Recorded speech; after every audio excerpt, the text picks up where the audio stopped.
Hello everyone, I'm going to speak on the time section right now. So in the time section, every employee needs a time profile set up for them. The first thing to select is the time zone that the employee works in. As you can see, there's different selections here, about 6 of them, to select where the employee works. The next piece of the profile as far as time is to identify the employee's access to the time system. If they're in a manager role, that manager needs access to the employee's time cards. So you would select somebody who has a profile with manager in the profile name. Depending on whether that employee punches their time in or is a salary employee that's auto-paid, you would select either TSHV, timestamp hourly view, for those that are punching their time paid hourly, or you would select a profile that ends with PV for project view for those employees that are salary. We also have employees that are honor employees that do not have to punch their time but are paid hourly. Those are the type of employees that are reporters, photographers, those that are on the road and don't have access necessarily to a time system. They will have the word honor in their profile name. For those employees that are union employees, their profile name will begin with the union code. So as you can see, as I scroll through the menu, there are many different codes out there. So if you have a union employee, you're going to start with the union code. If they are not a union employee, the profile name will begin with GHM. So in a case where I have an employee that is punching but is not managing employees' time cards and is not a union employee, I would select the code GHM employee TSHV, meaning they're time stamping. If that same type of employee gets promoted to a manager position and is going to be approving time cards, you would select a profile name that has manager TSHV and GHM if they're not part of a union. Another part of the profile for time is the pay profile. The pay profile indicates if the employee is salary, hourly, full-time, part-time, bi-weekly on, bi-weekly off, weekly, and such. It also includes people that are paid as temporaries. There are certain rules for certain states that also need to be thought of when selecting the pay profile.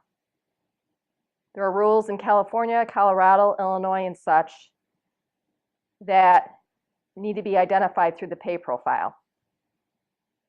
So if you have an employee that is an hourly temporary in Nevada, you would look for the profile that has temporary in the name and NV for Nevada, and then you would also select whether they're full-time, weekly, and if they're bi-weekly, you would select whether they were on or off.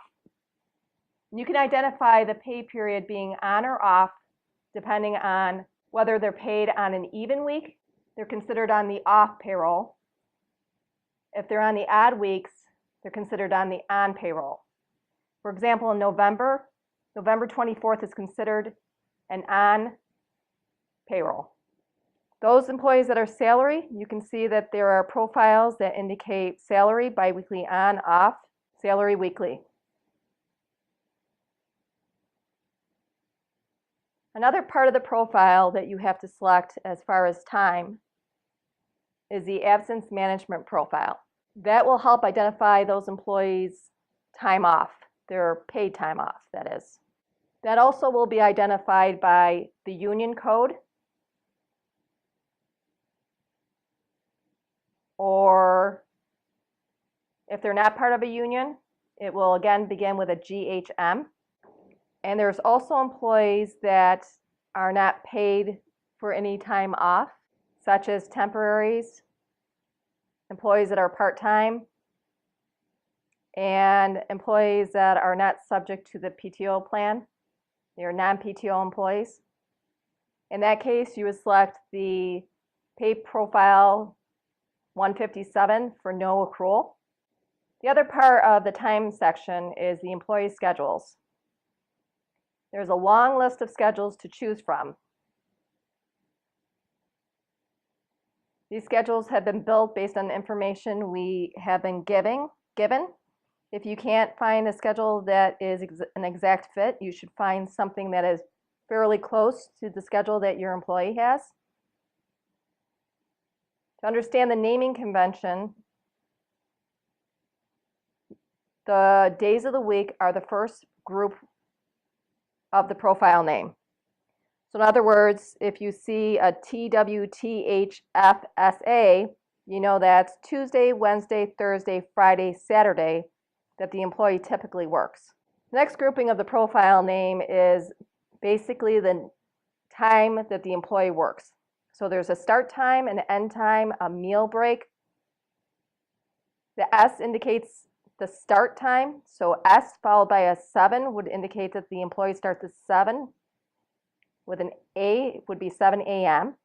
An end time of E3P would indicate that the employee's schedule ends at 3 p.m. M60 indicates that the meal period is 60 minutes long.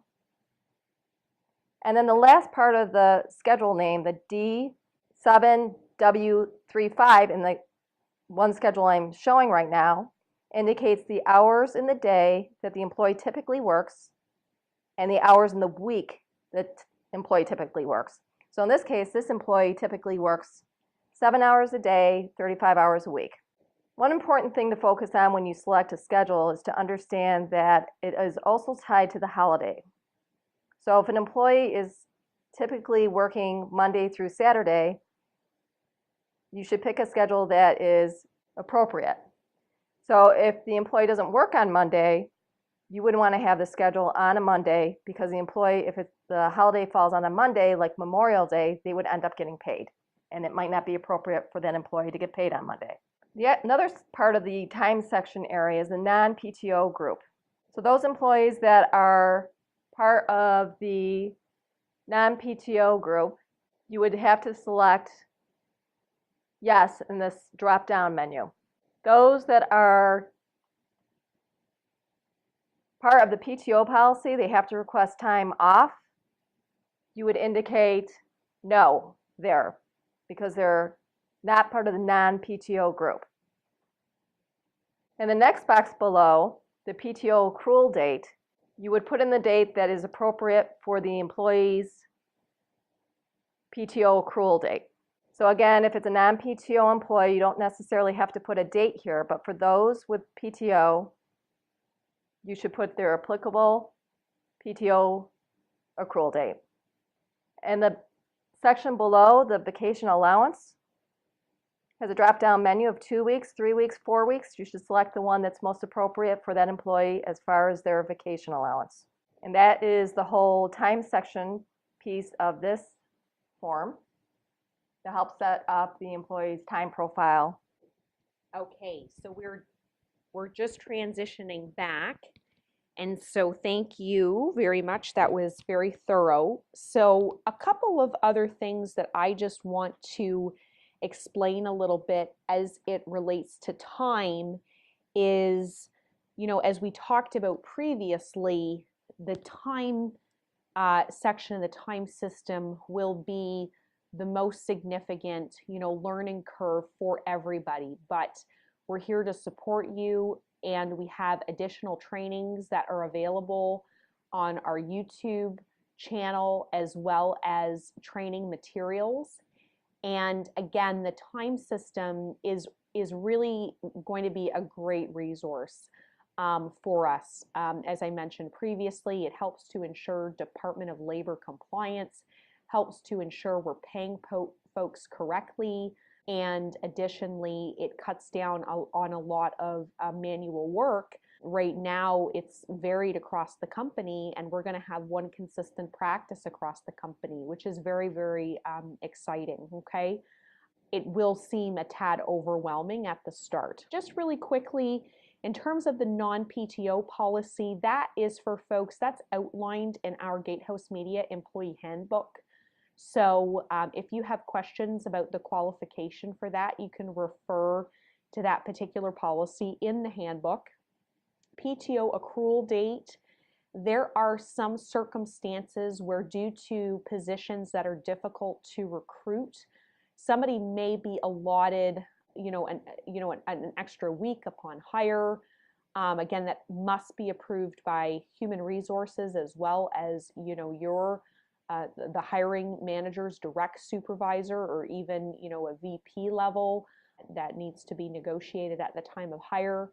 The standard gatehouse vacation policy is that folks start with 2 weeks of vacation. So if we're making an exception to that, the PTO accrual date is actually going to be backed up by 5 years if, for example, we're allotting 3 weeks at time of hire.